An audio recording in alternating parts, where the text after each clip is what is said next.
And welcome back. You're watching Girl Talk, and we are at the Monroe Furniture Center.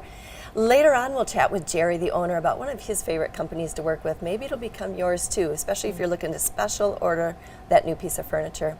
Right now, I feel like this episode is like all things Monroe, and our next guest is a big key player in keeping things happy and happening in downtown Monroe. Yes. Joining us right now is Jordan Nordby. He's the executive director of Main Street Monroe, Inc. Thanks for joining us again. Yeah, thank you so much for having me. Now, some folks may not know what you do, so give them a little elevator speech of what you do. Yeah, sure thing. So Main Street Monroe is a 501c3 volunteer-driven not-for-profit that handles community development in and around the downtown district. So we do pretty much anything and everything within the district. We do a lot of event planning, we do tourism, we do historic preservation, design elements, and then we also do one-on-one small business consulting, really trying to provide technical assistance for startups, retaining business, expanding business. So a lot of good work. That's a tall order. It is a lot to do. It is. You know, it's fun. Every day is a little bit different, and because we're volunteer driven, you know, we get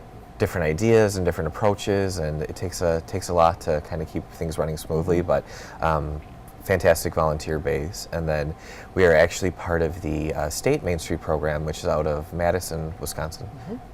And obviously Wisconsin, right? No state program out of somewhere else. But so we are one of 35 programs across the state doing this specific type of work. So really great network within the state. Really Love cool. that. Yeah. So tell us, what is Project Pop-Up? Yeah, so I'm super excited about Project Pop-Up, probably my favorite thing that we have done this year.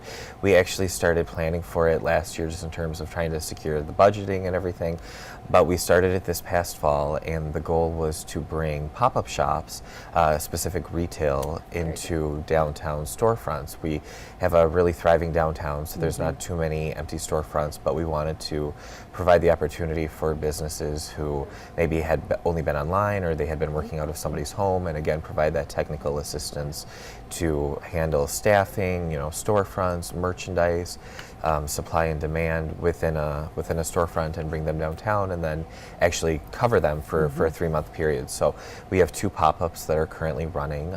Enchanted Sisters, which is the tagline is accessorizing your life. It's a women's boutique that does clothing a little bit skewed younger, very affordable. And then the second one that just opened on December 15th is a home goods store. They do upcycling large furniture. They also have women's clothing, and they have a fantastic vinyl record section that I love. So Yes. it's very nice. Yeah. That's great.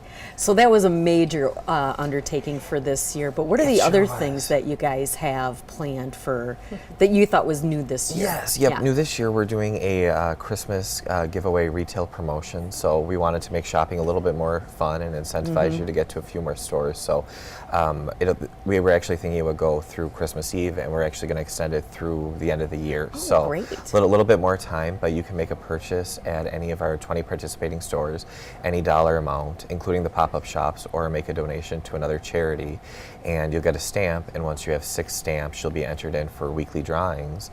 So this will be the last week to do a weekly drawing, but even if you're entered in this week for the weekly drawing, we're going to be doing grand prize giveaways at the beginning of 2019. So extra reason to shop and get into the stores. You guys are doing so much, and you sound so busy. What's coming in 2019?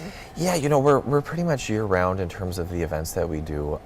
Specifically in January, we have an indoor farmers market that'll be the 3rd Saturday, and that'll go through April. And I'm very proud of our farmers market. A lot of TLC over the last 4 to 5 years. It's a producer-only farmers market. Craft vendors like you would expect, but we also have a good number of vendors who have greenhouses. So we had produce in December, and we're expecting produce again in January, and we've had coffee roasters in the past, and jams and jellies and wool products and alpaca. So it's really nice way to spend a Saturday morning. Ooh, a lot of fun stuff. Yes, so there's so many things. What is your favorite thing to do in the winter? So I really appreciate Wisconsin and the fact that we have 4 seasons, especially when we get to the first of the year. You know, the air is so crisp, and January is a little bit calmer and time for reflection. So the Monroe Arts Center is in the downtown historic district, and it's this beautiful building. The church dates back to 1869. Jordan, thank you so much. I wish we had more time. So much to talk about happening here in Monroe, Wisconsin. We'll be right back.